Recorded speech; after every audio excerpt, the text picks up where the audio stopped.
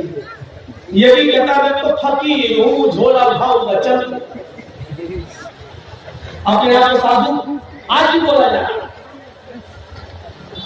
اب دنیا، اب دماغ سے سوچو، کروڑوں روپے کے پلین پہ سفر کرتا ہو وہ آدمی فقیر ہو، 10 لاکھ روپے کا سوٹ پہن کر اوباما کا سواگت کرتا ہو وہ آدمی اپنے آپ کو فقیر کرتا ہو، جس کی جیب میں پین 1 لاکھ روپے کی قیمت کا ہو وہ آدمی یہ کہے میں جھولا اٹھاؤں گا چاہیے، کیسا لگا یہ جھولا؟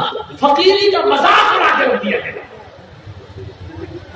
سادھو اس کو کہتے ہیں کہ جس کے پاس مال و دولت کی کمی نہ ہو لیکن اس نے اپنے اوپر خرچ نہ کیا ہو، سب کچھ غریب اور مسکینوں پہ لٹا دیا ہو، اور اس تعریف میں محمد رسول اللہ صلی اللہ علیہ وسلم۔